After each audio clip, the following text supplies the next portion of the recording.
You're listening to The Science of CX, a podcast that hopes to inspire business owners and leaders to learn new techniques and turn prospects into customers and turn customers into raving fans. My name is Steve Pappas. I'm known for my relentless pursuit of all things customer. Across my career, and also in my 6 startups, I've had to learn how to make decisions in business that customers really respond to. Let's spend some time together and help your business soar, grow, and accelerate. Well, welcome everybody to another episode of The Science of CX. I'm Steve Pappas, your host. We talk about CX. We talk about a lot of the strategies, the initiatives, the projects. We're going to start talking more, as you'll notice, as we finish up this season and we move into the next season. We have got some incredible things scheduled for you. You're going to see an awful lot pertaining to the products, the technology, the effort in developing your CX initiatives. And we're going to be bringing you quite a bit more around the technology. Now, to kick that off, we have got a guest today that is really steeped in the CX world and has started companies and started another company. He's the founder and CEO of what was called Boomtown and is now rebranded into an incredible platform called Ovation CXM.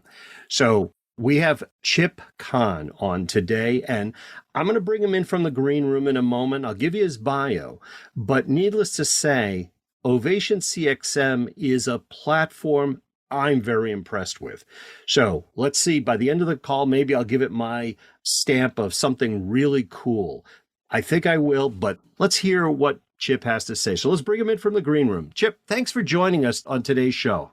Steve, thanks for having me. I've been looking forward to this. Completely our pleasure. And just to reiterate, most people know this, but whenever we have technology that we're talking about on the show, I have personally looked at it. I have either used it, I have gone through exhaustive demos of it, we've put things through its paces.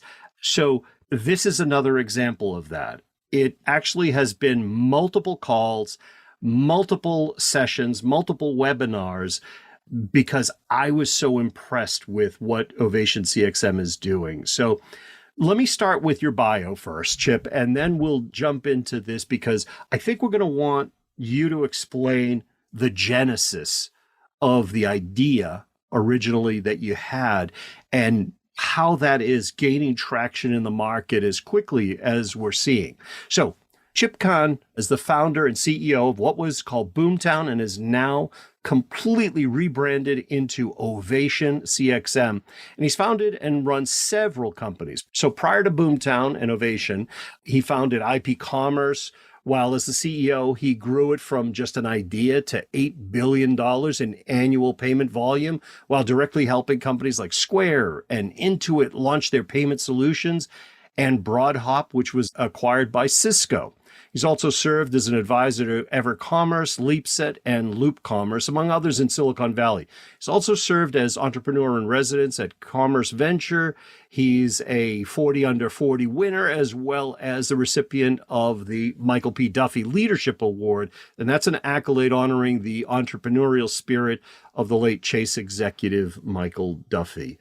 So, Chip, I understand that what Ovation CXM is doing is really more of an orchestration platform, not a journey mapping platform. But for our listeners, maybe we take a step backwards a little bit and you tell us what you saw as the problem that you needed to solve, that companies were wrestling with, and how you guys decided and came up with what is now called Ovation CXM. Well, first I want to say thank you for all the work and diligence that you've done, because you certainly put the time in to understand the product. The background is interesting. It's never a straight line. And I think the thing that I had learned from my previous companies was you can have a hypothesis, but when you get down to the future level, you're usually wrong. And that the best way to learn is to go do it yourself.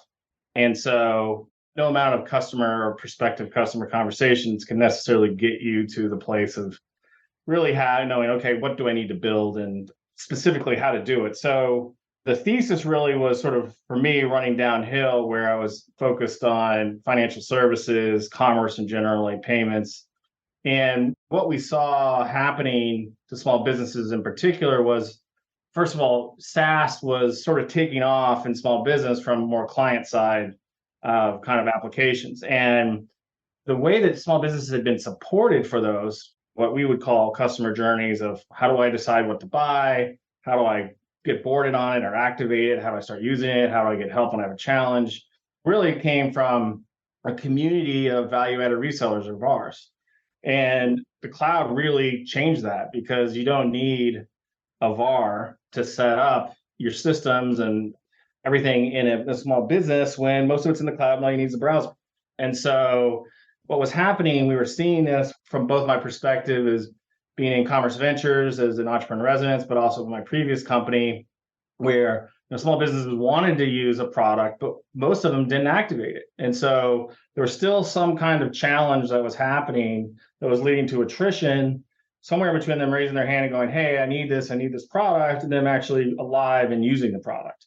And so for companies that were delivering those products, that's kind of the worst situation, right? Because you incur the cost of the sale, but you never get the revenue. And so that was sort of the problem space that we were looking at. So it was small business, and it was this, the activation boarding journey was really like kind of screaming, hey, there's a big challenge here. And that was really where the genesis of the name Boomtown originated from. Was Boomtowns are places where small businesses have been successful.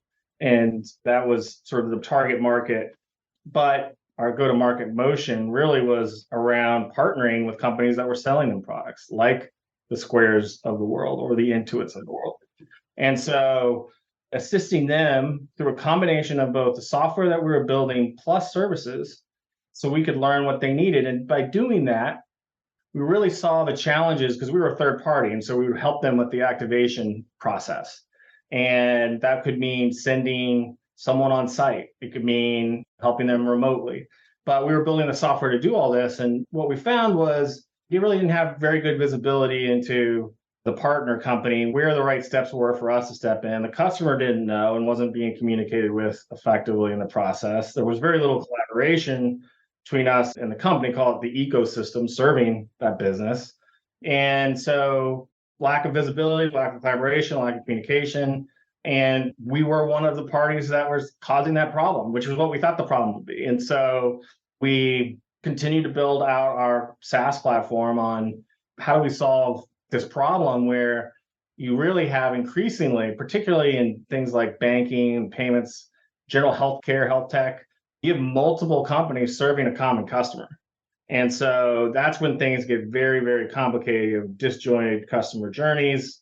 And generally the customer experience stinks because there's a lot of handoffs that are uncoordinated, whether that they're all branded the same way or not. There's usually a lot of hands in the mix, and that leads to challenges.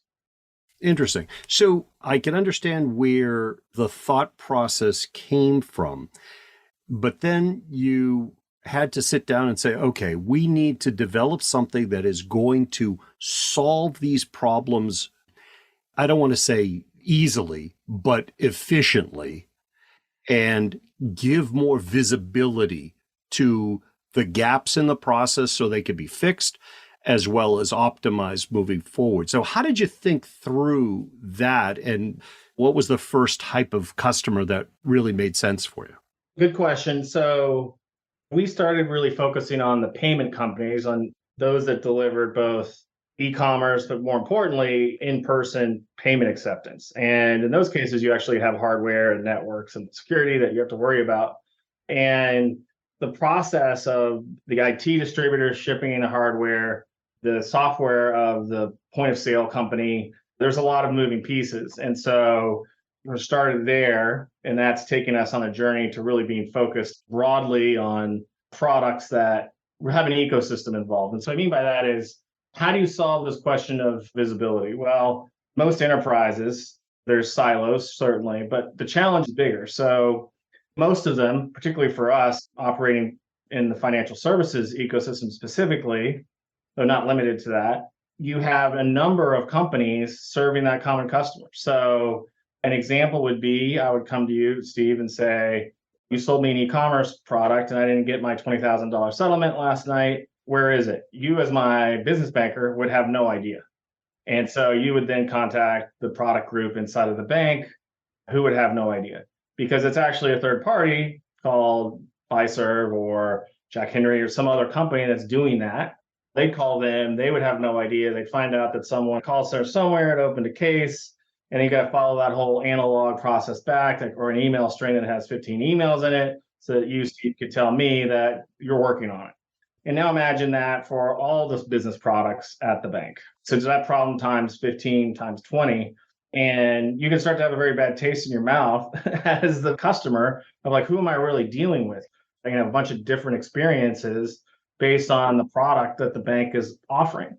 And so we're providing that unified experience, but bringing that data back in real time so they really do have a view of customer health. They really can answer a question. Once I've brought that data back, we can say, let's set up some business rules, some automations for you. So Steve, if we ever see anything happen with that customer at any one of these other parties, we're going to let you know.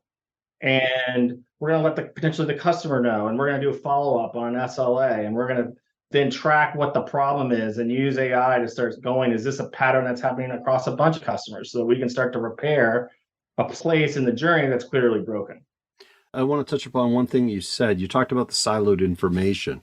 I don't want to take us off track, but I imagine that the siloed information from department to department that is involved in the same journey, let alone the silos of multiple companies and third parties that are involved in the journey. I think our audience can already get that pain in their stomach just thinking about gathering that information and how hard it is, even if it boils down to, I'm the owner of this information and I don't give it out to anybody type of thing. How do you solve for that?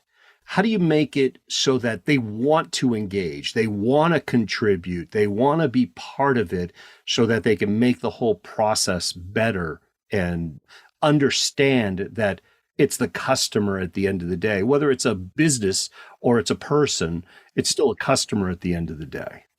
That's right. You have to have a commitment ultimately. And so the customer first view versus processes that are operationally efficient for you as a business, but don't necessarily reflect a great experience for the customer, right? And that's, I think, where a lot of enterprises find themselves, is optimizing for themselves, not for their customer. And so that does take a psychological shift, but if you make it, the business outcomes are incredible. This isn't necessarily, to your point, I think you're making, it isn't just technology. It's also recognizing that it's a mental people change, and it's also process changes that you have to do. And so the best way to do it is just start getting analytics on what it looks like today. Like, okay, what's happening for this product with this specific journey, with this customer segment? What does it look like? And so from there, that's very easy to do because we have connectors pre-built, so it doesn't require any development on our customers' end. It really is more of a data mapping admin exercise where we can pull that data, the systems of record they use, and there's really 6 or 7 of those that the industry is consolidated around. And we can just start to show, here's your dashboard, here's sort of what's happening. And I think that's ultimately ends up being surprising.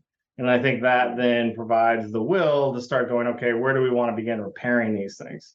And an example where with a customer who their end client was getting nearly 15 emails on a process with different names. None of them mentioned the organization that sold them the product. And they had nearly 50% attrition before sign up because it was just too confusing and too cumbersome for the customer to even bother. So when they start to see that and they go, holy cow, I didn't even know that's happening. No wonder I only have 5% of my customers use this product, when really half of them are qualified and should be. Let me ask you this. So your customer or your prospect, before they pick up the phone to you, they probably have some bleeding head wound somewhere. They recognize that there is a problem. They recognize that there is an erosion problem within their organization or within their ability to put their fingers right on the information that they need so that they can serve better, et cetera. So Once they recognize that they've got a bleeding head wound, how do they then discuss that with you? What do they say to you that, hey, we need you to come in or we need to look at your product to solve X when they recognize it? Because I've had this happen for 35 years. Company recognizes a problem. The person that recognizes it, that has authority, delegates to someone else to go research 3 or 4 companies that can solve this problem. And then we'll start looking at them. And then that person who's not quite as knowledgeable is the one reaching out. And it's kind of like a game of telephone to some degree, that the bleeding head wound is something that needs a Band-Aid by the time they call you. It's much more serious than that. And somebody recognized it. What does the conversation look like? Hey, Chip, here's our problem. Yeah, I think most of the time what we've seen is it's like a new executive in a position that is budget is empowered, doesn't have any, I would say, legacy bias against inaction because it's sort of something they've set up. So I think in most cases, it's somebody that's coming in new to the role who's looking at it going, there's a huge opportunity for me personally to make this better. And I think in the market that we're focused on, being the choice because other peers of theirs have chosen it and it's proven to work, provides the credibility to be sort of who they go to. Sort of credibility factor from peers is like ultimately what company do they choose is a big part of it. But ultimately, it is a head wound, I would say, to the line of business, but it's a new executive who wants to make their mark that is usually for us the buyer, not someone who's been there 20 years and thinks everything's fine. I mean, if you think about it, in the last 12, 15 years, every executive, every year is being asked to do more with less. They're asked to squeeze more out of the process. They're asked to make things more efficient. Because prior to that, remember, inefficiencies were part of the price. The inefficiencies were actually just built into the pricing model. And they would say, well, we account for that in what we charge and what our profit model is.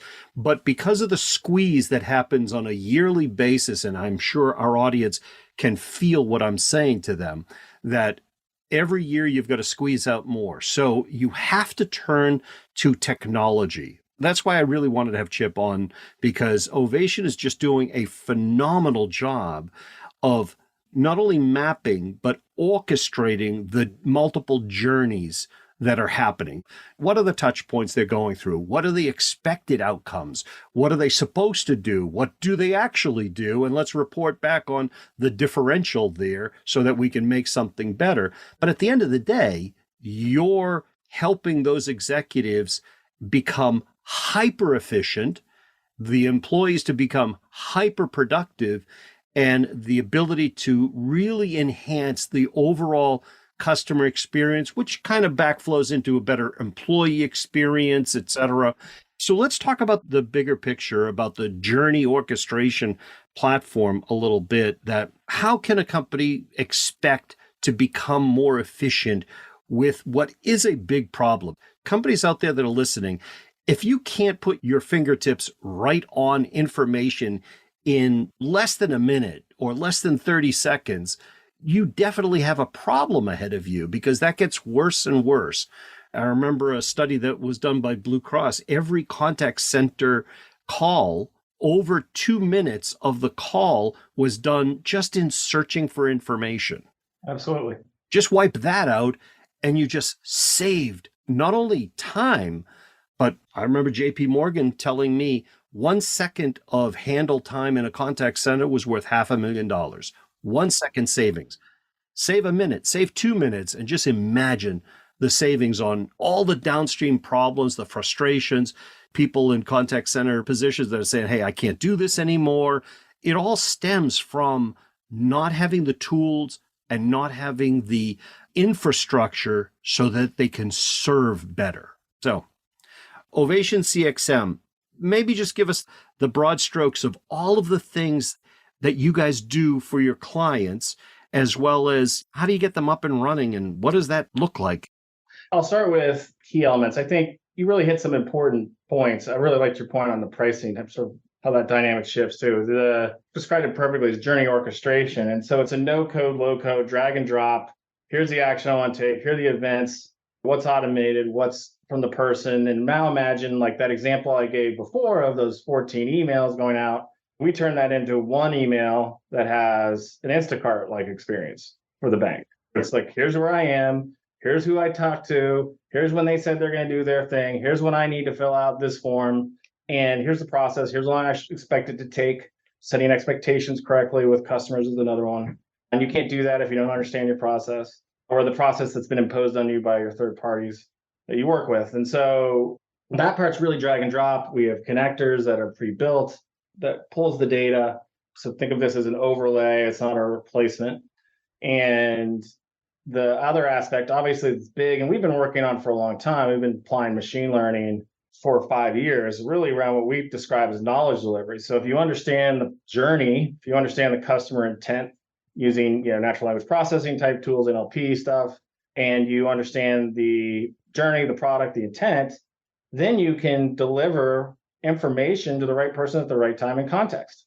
And instead of going out and trying to fetch that off SharePoint or something in the enterprise that takes forever, how about instead we push that to you? Then either in a bite size, so if it's email, compose it for you. That's a place where Gen AI is really valuable. And you can review it before it's sent. Or summarization, I think you talked a little bit about it, but if there's an escalation to an executive, so they go, everybody move to this now, let's get the answer. It's very difficult to summarize what happened that went wrong. And that's another place where, using AI, we can summarize what went wrong in the journey and give that information to an executive in near real time. And delivering that information in AI terminologies can really help the team members deliver a better job. And there's no way you can be an expert across all the products. What is learn how to use this platform, and it's going to tell you what you need to know about any given product. And that makes, to your point, shaving a second to shaving a minute to shaving multiple minutes in terms of the servicing journey. But in the activation journey, it can take days and weeks off and really cutting attrition by 20-25%. Interesting. So what I'm thinking about is that I like the fact that it's an overlay, which means it's not a start from scratch process. It gives you feedback on the process changes that have to happen and the re-engineering of the process, or maybe you'd recognize that you ask 5 people to do the same thing, they'll do it 5 different ways. And you can also standardize your process to make it easier and make it better scalable and sustainable.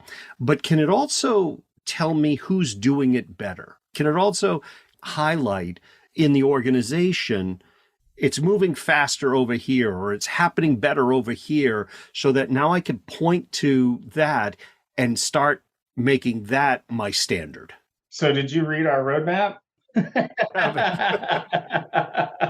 I think that's a great use case. And it's from an anonymized perspective, not just internally, but where other groups use that same product.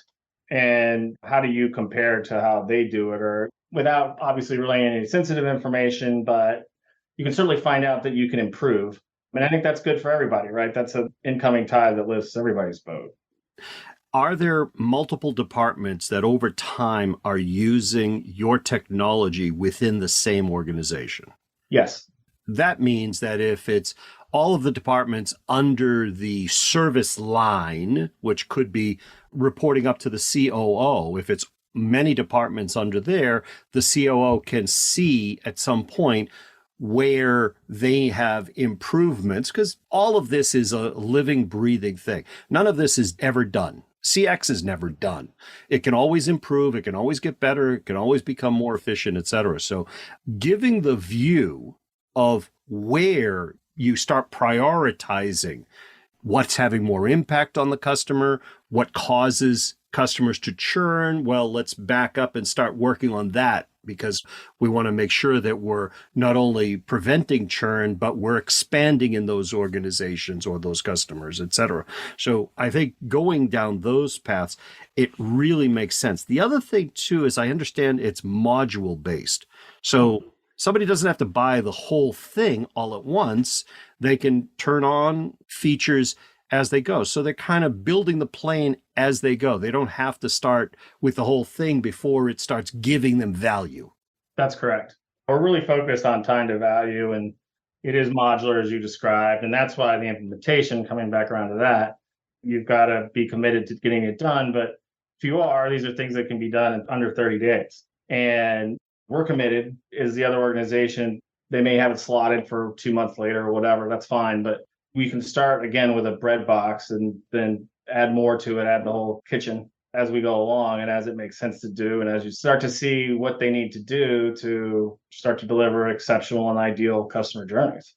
Perfect. Now, are there particular industries? I know you mentioned you started off on the payment processors and the financial and fintech industries, but are there other industries that are starting to say, hey, this could help me too? That's right. So we're very focused today on business banking, commercial banking, credit unions, community banks, places where there's a lot of third-party products. That also applies to wealth management and capital markets. It also applies to insurance. It also applies increasingly. So we're seeing some activity and opportunities in health tech generally.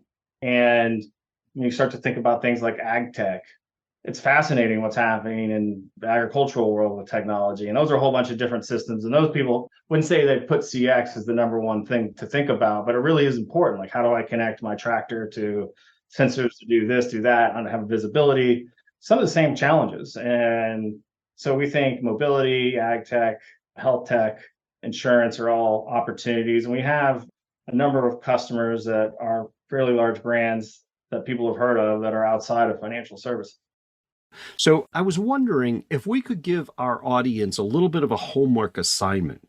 In other words, if you're having a discussion with a potential prospect and they're saying, I don't know if I really have the right use case for your technology, is there some questions or something to call it a conversation starter that when people out there are thinking about if looking at a journey orchestration platform like yours makes sense for them? Is there a question that they can discuss with their team that would highlight this is something for them to look at? We're not trying to send our audience to you without them feeling like there's something there for them. But is there a question that we can kind of put or a topic that they can discuss internally and say, yeah, maybe we should look at this?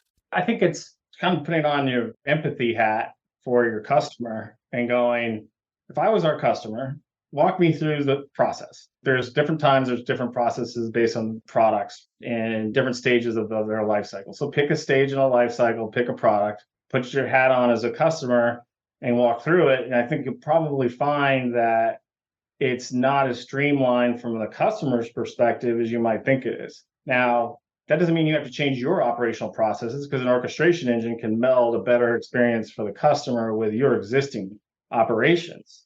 But I think to your point earlier, it's a living process. If you go through and really put the customer hat on and don't point fingers at anybody based on how things have been done, you're going to find that there are ways to do it better from the customer experience, the front of the house, front stage, and then inevitably that leads to the back of the house or the backstage, as we call it, of do we have the technology to be able to facilitate that? But I think it really is just putting the customer hat on, not about the product features, but the product experience with you as an organization. And to that point, you may be able to survey the people that get the questions that can't put their fingers on it. What are the things that take longer, or what are the things that go unanswered immediately? You can't resolve it on the first call and you have to call back. You have to go, you have to research, you have to make a bunch of calls. What are those things? And that may give them that. That's a great exercise. Perfect for them to kind of walk in their customer's shoes a little bit too. So, Chip, how do people get in touch with folks at Ovation? Where should they go? Just to the website? How should they connect? OvationCXM.com or OvationCXM.ai. Either one will get you to the company. You can learn more about us there. And there is a contact us form there that we are very, very responsive to. We try to take this customer experience thing seriously ourselves. That is the best way to reach us for all inquiries. So that's where I would direct folks. Excellent. Well, Chip, I want to thank you very much. I definitely give this my very cool CXM stamp. I think it's worth people looking at. If they're at all thinking they're looking for a customer journey orchestration platform, or they've got to get better in touch with the multiple touch points of their organization so that they could streamline, make more efficient, I think they should give you a call, at least have the discussion with you. So thanks again for joining us. This has been a great discussion. It has. No, I really enjoyed this. Thank you so much. My pleasure. Well, everyone, that's another episode of The Science of CX. If you like what we bring to you for our content, please feel free to just drop us a review wherever you get your podcasts. We would really appreciate it. And I want to tell you, stay tuned. We've got bigger things coming your way. We are making some incredible changes that are going to give you even more knowledge, more background in how to make CX better for your organization coming up in the near future. So stay tuned for all of that. Once again, I'm Steve Pappas, your host. This is The Science of CX. Until we meet again, stay safe, stay healthy, and do take care, everyone. Bye-bye. You've been listening to The Science of CX. My name is Steve Pappas. I really hope you've enjoyed this episode. And if you have, the highest compliment that you can give us is to subscribe, rate, and review The Science of CX. Thanks, and we'll see you in the next episode.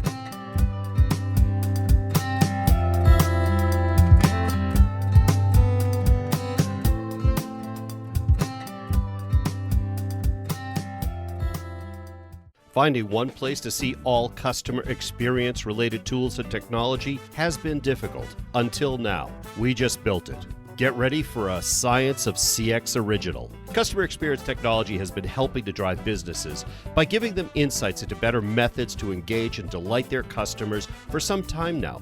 But if you're looking for CX tech, you have to search far and wide to understand the whole landscape. CX Stash is your simple, one-stop directory of all the great CX-related technology you need. It breaks down all CX by collections like analytics, CRM, journey mapping, voice of the customer, UX, customer support, and more. It's free to create an account and use.